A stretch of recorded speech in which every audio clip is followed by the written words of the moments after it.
মুসলমান, তো সেই মা ইন্তেকাল করে গেলেন।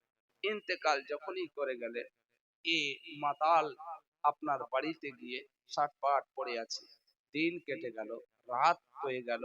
পরের দিন দুপুরের সময় হঠাৎ করে ওয়ার্ড্রপ অর্থাৎ আলমারির আওয়াজকে যখনই কানের মধ্যে এলো, আলমারি খোলার, তো উঠে জিজ্ঞাসা করছে কে? তো তার স্ত্রী বলছেন আমি। বলছে তুমি এখন সকাল সকাল কাপড় গুছিয়ে কোথায় চললে? তো বলে ওরে মাতাল, এখনো সকাল নয়, এটা দুপুর হয়ে গেছে। বলছে দুপুর হয়ে গেছে তো তুমি কাপড় গুছিয়ে কোথায় যাচ্ছ? বলছে আমি ওই রকম জালিমের সঙ্গে সংসার করতে চাই না, যে নাকি নিজের মায়ের হত্যাকারী।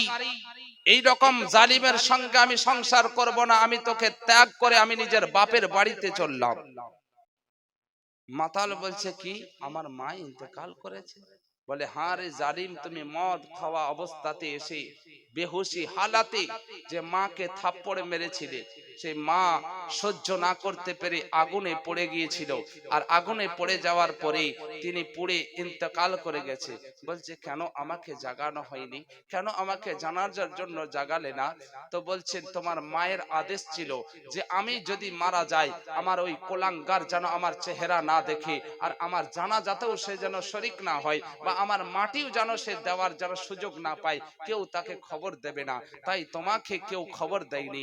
সঙ্গে সঙ্গে আপনার কি তার মানে সে কি করলো, সঙ্গে সঙ্গে বাইরে আসার পরে আপনার নিজের হাতখানাকে আপনার মানে সে তখন কি করলো, এরকম ভাবে এই ঘটনাটাকে মাথায় রেখে দিল।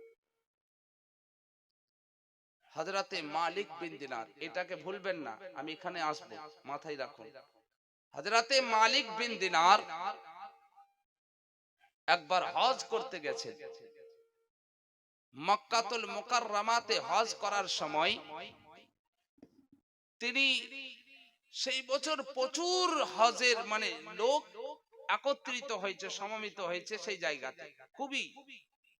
হযরতে মালিক বিন দিনার রাত্রি বেলাতে স্বপ্ন দেখছেন যে তিনি আল্লাহর সঙ্গে কথা বলছেন। তো আল্লাহকে প্রশ্ন করছেন, আল্লাহ এবছর এত লোক হয়েছে হজে, এত লোক হয়েছে, আল্লাহ এ লোকের তো শেষ নেই, তো আল্লাহ সবার হজ কি তোমার বারগাতে কবুল হয়েছে না কারোর হজ বাকি আছে? মহান আল্লাহ পাকের তরফ থেকে গায়বী ভাবে আওয়াজ আসছে যে এবছর যারাই হজে অংশ নিয়েছে প্রত্যেকের হজ কবুল হয়েছে, একজনের শুধু হয়নি, একজন ব্যক্তির হজ শুধু কবুল হয়নি। তো বলছেন আল্লাহ সেই জন ব্যক্তিকে? তো বলে সেই জন ব্যক্তি এইবারের হজকে নিয়ে তার 24 বার হজ করা হবে, বলুন সুবহানাল্লাহ। এইবারের হজকে নিয়ে তার 24 বার হজ করা হবে, কিন্তু তার একটাও হজ আল্লাহর বারগাতে কবুল হয়নি। বলে হযরত আল্লাহ সেই ব্যক্তিকে? তা বলছে তার নাম হলো হারুন বিন বালখ। সে বালখ শহর থেকে এসেছে। যেমন আমরা ভারতীয় ভাষায় আমাদেরকে বাইরে গেলে ইন্ডিয়ান বলে বা ভারতী বলে, হিন্দুস্তানি বলে, সেই রকম বালখ একটা শহরের নাম। তো সেই শহর থেকে এসেছিল, তার নাম ছিল হারুন, তো তার জন্য বলছে হারুন বিন বালখি। তো বলে ওই হারুন বিন বালখির হজ আল্লাহর বারগাতে কবুল হয়নি। সকাল বেলায় হযরতে মালিক বিন দিনার বেচैन আর বেকারার হয়ে এবার দেখছেন যে আমি সেই লোককে দেখতে চাই। হযরতে হারুন হযরতে মালিক বিন দিনার সকাল বেলায় উঠলেন। ওঠার পরে আপনার ওই সমস্ত হুজ্জাজে কেরামের যে খেমা টাঙানো আছে, তাবুত লাগানো আছে, সেই সমস্ত খেমাতে গিয়ে জিজ্ঞাসা করতে আছে বালক শহরের খেমাটা কোন দিকে। মানে মক্কাতে যারা হজে যায় তাদের এক একটা করে আলাদা আলাদা পার্ট হয়, যে ভারতের লোকরা এইদিকে থাকবে, পাকিস্তানের লোকরা এইদিকে থাকবে, বাংলাদেশের এইদিকে থাকবে, মানে এক একটা জায়গা ভাগ করে দেয়। তো হযরতে মালিক বিন দিনার জিজ্ঞাসা করছেন বাল্ক থেকে যে এসেছে হারুন বিন বালখি, সে কোথায়, মানে বাল্কের ঠিকানাটা কোথায়? তো লোকেরা বলছে ওই জায়গাতে। হযরতে মালিক বিন দিনার চলে গেলেন ওই জায়গায়। যাবার পরে বলতে আছে এখানে হারুন বিন বালকি নামে কে রয়েছে, একটুকু কি বলতে পারেন? সবাই অবাক আর হতভাগ্য হয়ে বলতে আছেন হারুন বিন বালকি, সুবহানাল্লাহ, এত বড় আল্লাহর ওলি, এত বড় বুজুর্গ, তার কথা শুনবেন? তার সঙ্গে কি দরকার? বলছে তিনি কোথায়? বলছে ওই যে পাহাড়টা দেখছেন, ওই পাহাড়ের কিনারাতেই তিনি আলাদা করে একটা তাম্বু, একটা তিরপল লাগিয়ে সেখানে যাতে কোনো মানুষ কেউ ডিস্টার্ব না করে, আল্লাহর ইবাদতের মধ্যে এতটুকু যেন বিরক্তিতা না আসে, তার জন্য আলাদাই তিনি তাবুত টাঙিয়েছে ওই পাহাড়ের নিচে। বলুন, জোরে বলুন। হযরতে মালিক বিন দিনার বলছেন এত বড় আল্লাহ ওয়ালা আর তিনার হজ কবুল হয় না, কারণটা কি একবার জানতে চাই। হযরতে হারুন বিন বালকি ছুটতে ছুটতে গেলেন, যাওয়ার পরে বলতে আছেন আসসালামু আলাইকুম, গিয়ে বলছেন আসসালামু আলাইকুম। তখন উত্তরে আসছে ওয়া আলাইকুম সালামে মালিক বিন দিনার। দেখুন পিঠের দিকে, আমি ধরেন এই দিকে বসে আছি আর পিঠের দিকে এসে কেউ সালাম করছে, আমি না ঘুরলে দেখতে পাবো না, বুঝতে পারবো যে কে এসছে।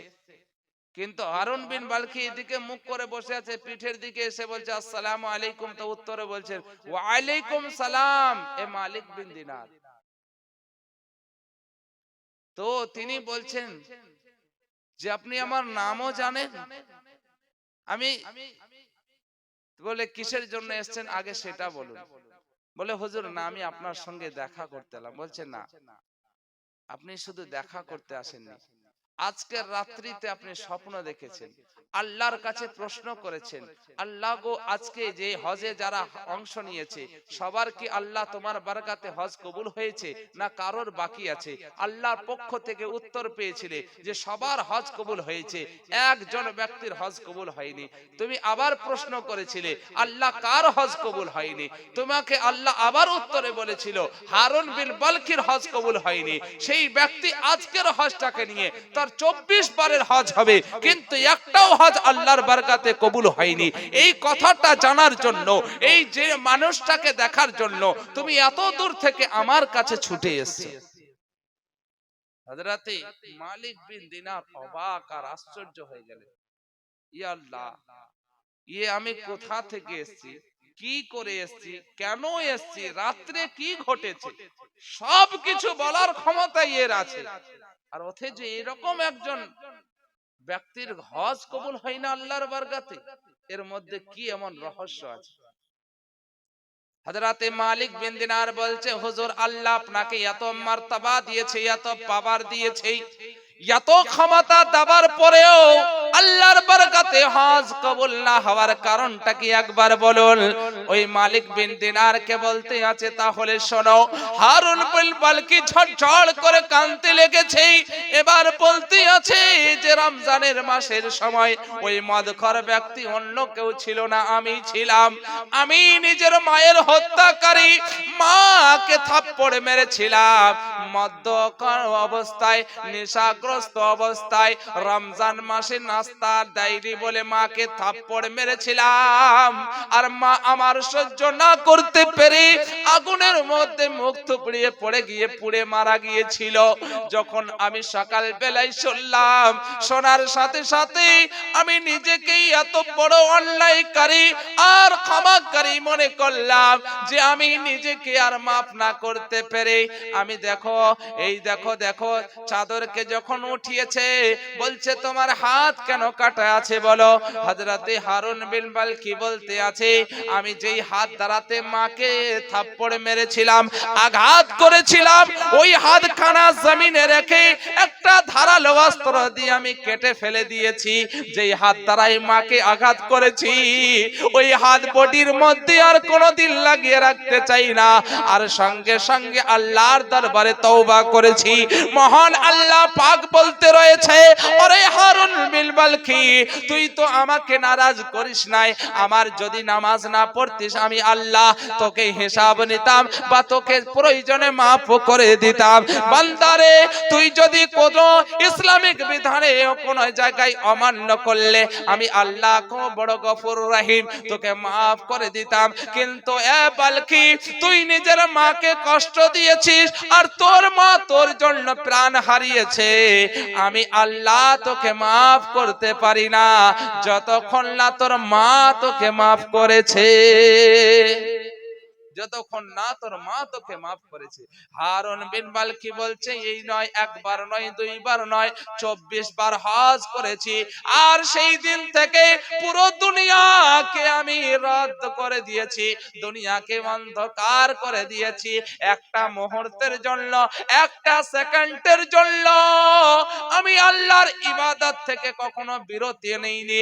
24টা ঘন্টা আল্লাহর ইবাদতে মশগুল আছি আর আল্লাহর কাছে তওবা করতে আছি। কিন্তু আমার আল্লাহ পাক ইবাদত করার বদৌলতে আল্লাহ আমাকে এত পাওয়ার দিয়েছেন, এত ক্ষমতা দিয়েছেন যে আমার পিঠের পিছনে কে আসছে আমি তাকেও চিনতে পেরে যাই, কেন এসছে তাও জেনে যায়, তে কোথা থেকে এসছে তাও বুঝতে পারি। আল্লাহ পাক তার তো পাওয়ার দিয়েছে, কিন্তু আল্লাহ আমার কোন ইবাদতকে কবুল করেনি, আল্লাহ কোন ইবাদতকে কবুল করেনি। মালিক বিন দিনার রাগে না থাকতে পেরে জোরে একটা মুখে থাপ্পড় মেরে বলছেন, জালিম, তোর মতন এই রকম ব্যক্তির এই রকম পরিণতি হওয়াটাই দরকার, তোকে আল্লাহ কোনদিন ক্ষমা করবে না। যেই রকম থাপ্পড় মারা, আর হযরতে মালিক বিন দিনার যখন বলছেন যে তোর মতন নালায়েককে কখনো আল্লাহ ক্ষমা করবে না, সঙ্গে সঙ্গে হারুন বিন বালকি যেন মনে হচ্ছে আসমান মুখে ভেঙে পড়লো, ঝড়ঝড় করে কাঁদতে আছে, আল্লাহ আমি কি কোনোদিনই মাফ পাবো না? আল্লাহ আমার কি কোনোদিনই ক্ষমা হবে না? আল্লাহ তুমি কি আমার কোন তওবা কবুল করবে না? ঝড়ঝড় করে কাঁদতে আছে। আল্লাহু আকবার। এমন সময় আল্লাহু আকবার, রাত্রি বেলাতে হযরতে মালিক বিন দিনার ঘুমিয়ে আছেন। আপনার আমার আকা জনাবে মুহাম্মদুর রাসূলুল্লাহ সাল্লাল্লাহু আলাইহি ওয়াসাল্লাম হযরতে মালিক বিন দিনারের স্বপ্নে এলেন। আসার পরে বলছেন, এ মালিক, তুমি হারুন বিন বালকিকে চড় কেন মারলে বলো? তার দিলকে কেন তুমি দুখালে বলো? তাকে কষ্ট কেন দিলে বলো? বলছে, হুজুর গো, সে এত বড় পাপী, সে নাকি নিজের মাকেই হত্যা করেছে। ইয়া রাসূলুল্লাহ, যেই মায়ের পায়ের নিচে জান্নাতকে আল্লাহ রেখে দিয়েছে, সেই জান্নাতের বেহুরমাতি করেছে। ইয়া রাসূলুল্লাহ, ওই জন ব্যক্তি কি করে সম্মানিত হতে পারে? আমি না থাকতে পেরে তার জন্য তাকে চড় মেরে দিয়েছি। দয়ার নবী রহমাতুল লিল আলামিন, কালি কামলি ওয়ালা আকা মুস্তাফা জানে রহমত, আপনার আমার কেমন দরদি নবী দেখুন। দয়ার নবী আমার বলছেন, ও মালিক, তুমি মারলে কিন্তু তোমাকে এই পাওয়ার কে দিল যে তুমি তাকে বললে আল্লাহ তোকে কোনোদিন ক্ষমা করবে না? এটার পাওয়ার তোমাকে কে দিল? বলে, ইয়া রাসূলুল্লাহ, ওকে কি আল্লাহ কোনোদিন কি ক্ষমা করবে? আল্লাহর দয়ার নবী রাহমাতুল লিল আলামিন, মায়ার নবী বলছেন, হ্যাঁ মালিক বিন দিনার, আল্লাহ তাকেও ক্ষমা করবে। বলুন, জোরে বলুন, তাকেও ক্ষমা করবে। বলছে, কেমন করে ক্ষমা করবে ইয়া রাসূলুল্লাহ? তাহলে সেইটা বলুন, কিভাবে সে ক্ষমা পাবে? বলে, কিয়ামতের দিন হবে, রোজ মাহশারের দিন হবে, মহান আল্লাহ বিচার দিনের স্বামী হয়ে, বিচারক হয়ে যখন বিচার করবেন, সেই সময় মালিক বিন দিনার ওই হারুন বালকির মা আল্লাহর কাছে এসে দণ্ডময় হবে, আল্লাহ, এই হারুন বিন বালকি আমাকে দুনিয়াতে জিন্দা আগুনের মধ্যে জ্বালিয়ে আমাকে পুড়িয়েছে, তড়পিয়ে আমাকে হত্যা করেছে। আল্লাহ গো, আজ আমি তোমার কাছে সূক্ষ্ম বিচার চাই। আল্লাহ, আজ তুমি আমার ন্যায্য বিচার করে দাও। আল্লাহ, আজকে তুমি আমার ফয়সালা করে দাও। মহান আল্লাহ আল্লাহ পাক ফেরেশতাকে অর্ডার দেবেন, ও ফেরেশতা ফেরেশতা যাও যাও হারুন বিন মালিকের সমস্ত আমলকে বন্ধ করে দাও, তার কোনো কিছুই হিসাব হবে না। তার মা বিচার চাইতে এসেছে, তার মা বিচার সঠিক বিচার চাইতে এসেছে। যাও যাও জাহান্নামের ফেরেশতাকে তাকে নিয়ে জাহান্নামের আগুনের দিকে নিয়ে যাও।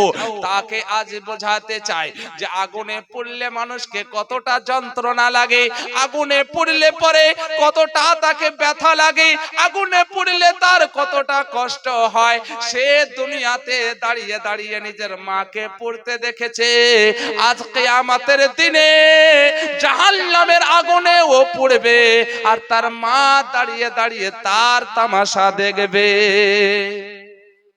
যে আজ ও তো দুনিয়ার আগুনে নিজের মাকে পুড়িয়ে মেরেছে, আজ কিয়ামতের দিনে জাহান্নামের আগুনে ওকে পুড়িয়ে মারা হবে। আর ওর মা দাঁড়িয়ে দাঁড়িয়ে দেখবে। ওর মাকে বলছে তোমার সূক্ষ্ম বিচার করতে চাই যে আগুনে পোড়ার কতটা যন্ত্রণা, কতটা জ্বালা, কতটা বেদনা, আজ তোমার সন্তানকে সেটা বুঝতে দাও। মা বলছেন আল্লাহ তুমি যে ফয়সালা করে দিয়েছো এতেই আমি সন্তুষ্ট। জাহান্নামের ফেরেশতা আপনার দুই দিকে ধরে নিয়ে তাকে টানতে টানতে যখন নিয়ে যাচ্ছে, ঘুরে ঘুরে বারবার ঘুরে ঘুরে মায়ের দিকে তাকিয়ে দেখছে, বারবার ঘুরে ঘুরে মায়ের দিকে তাকিয়ে দেখছে, বারবার ঘুরে ঘুরে মায়ের দিকে তাকিয়ে দেখছে।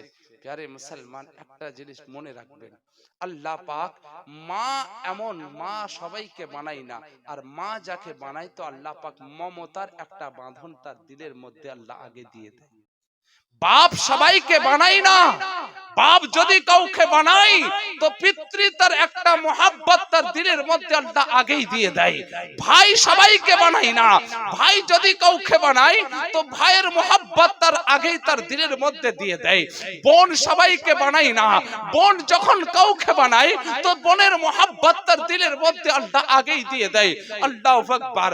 মাকে কেমন মমতাময় বানিয়েছে যে পৃথিবীর সমস্ত মোহাব্বতকে যদি এক পাল্লাতে রাখা হয় আর মায়ের মোহাব্বতকে যদি এক পাল্লায় রাখা হয় তো পৃথিবীর সমস্ত মোহাব্বত আপনার হালকা হয়ে যাবে। মায়ের আর বাপের মানে মোহাব্বতের পাল্লা ভারী হবে, বলুন সুবহানাল্লাহ। কারণ পৃথিবীর বুকে যদি কেউ নিঃস্বার্থে ভালোবাসার অধিকার কেউ কারোর যদি আছে তো মা আছে আর বাপ আছে। তাছাড়া দুনিয়াতে সবাই স্বার্থের জন্য আপনার সঙ্গে সম্পর্ক করে, স্বার্থের জন্য আপনার সঙ্গে ভালোবাসার একটা নাটক করে।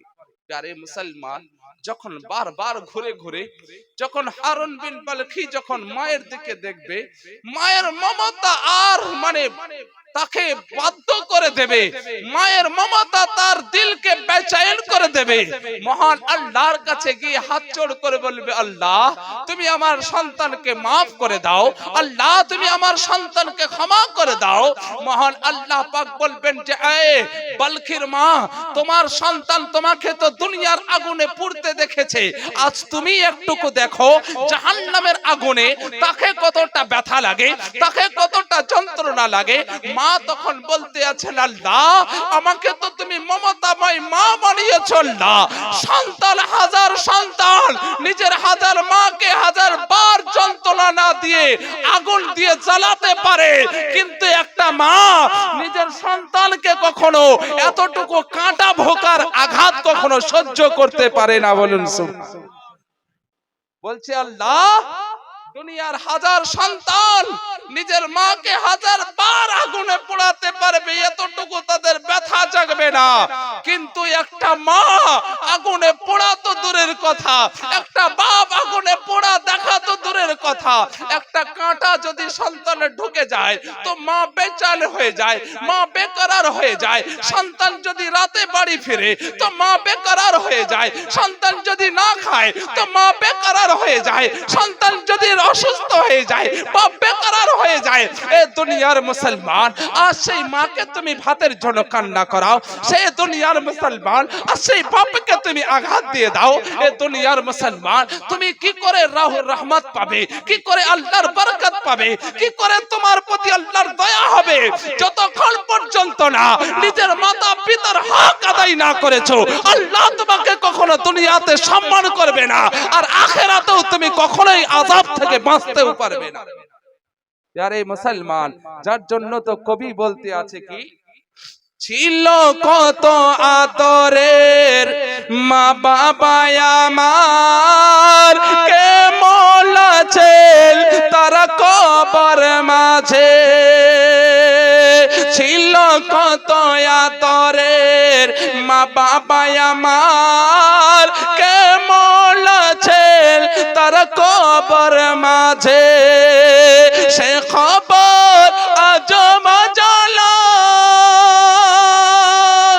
আমিও তো চলে যাব বেলায় বেলায়, বিদায় বেলায় মোরে দিও গো দেখা হে প্রিয় রাসূল। প্যারে মুসলমান, যতক্ষণ দুনিয়ার মধ্যে আপনার জান রয়েছে, আপনি কারোর সন্তান সন্ততি রয়েছে, আপনার মধ্যে যখন আত্মা রয়েছে, আপনি আপনার মা বাপের জন্য কলিজার টুকরা নয়নের মণি রয়েছেন, কিন্তু যখনই ধর থেকে বডিটা আলাদা হয়ে যাবে, জানটা আলাদা হয়ে যাবে, আপনাকে আমাকে যখন কবরে নিয়ে যাওয়া হবে, এ মুসলমান, রাতের পর রাত যখন না এসছো, মা তোমার পথ চেয়ে তাকিয়েছে, অসুস্থ থেকেছো, মা তোমার পাশের মধ্যে বসেছে, তুমি যখন খাবার খাওনি মা তোমাকে খাইয়ে দিয়েছে, বাপ তোমার সেবা করেছে।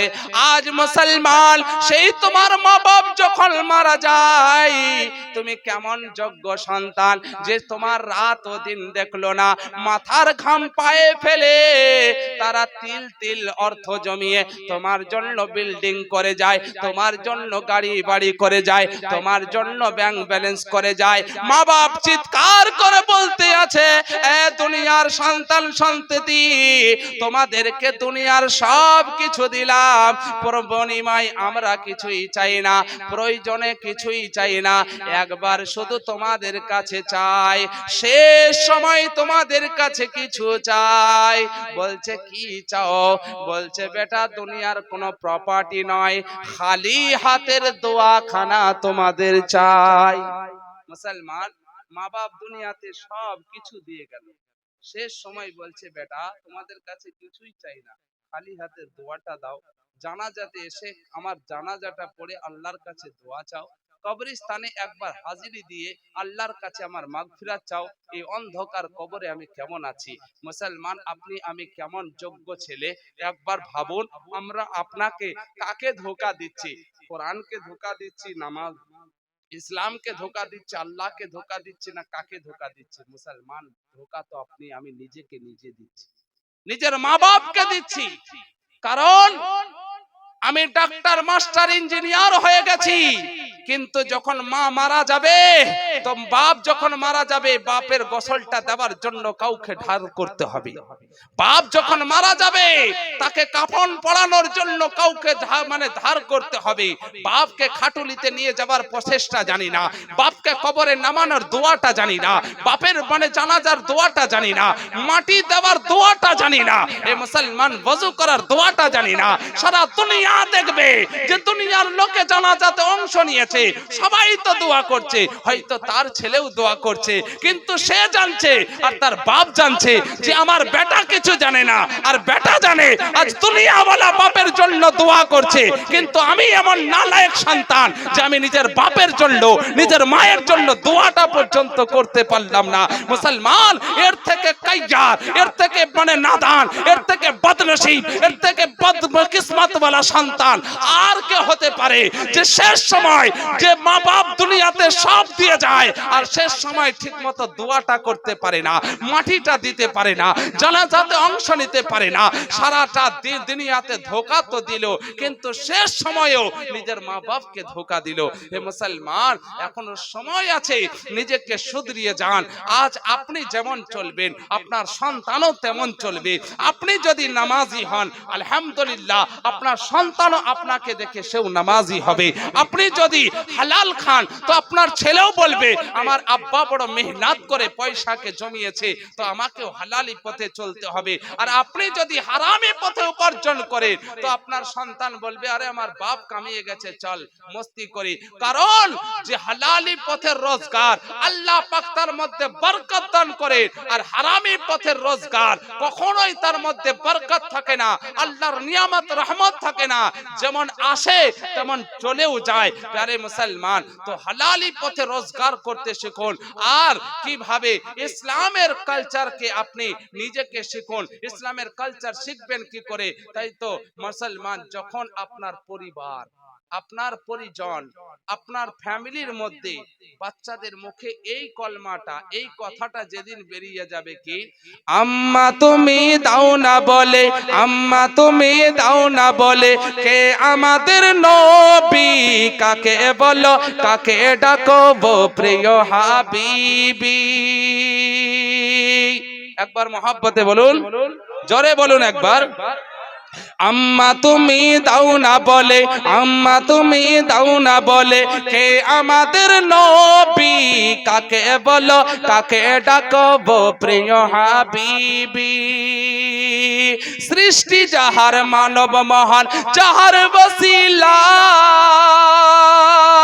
কে সে দয়াময় কি তার পরিচয়, কে সে দয়াময় কি তার পরিচয়। প্যারে মুসলমান, যেদিন আপনার সন্তান বলবে মাগো আমার নবীকে, আল্লাহকে, মাগো নবী দুনিয়াতে আসার কারণ কি, ইসলামকে কে এনেছে, আর মায়ের ইজ্জতের কথা কে বলেছে, বাপের সম্মানের কথা কে বলেছে, বোনের সম্মানের কথা কে বলেছে, সামাজিকতার প্রসেস কে শিখিয়েছে, সংসারিকতার জীবন কে শিখিয়েছে, ন্যায়ের পথে শান্তির ধারা কে নিয়ে এসেছে, দুনিয়াতে 70 পয়গম্বর কে হয়ে এসেছে, দুনিয়াতে 70 বাণী কে ছড়িয়েছে।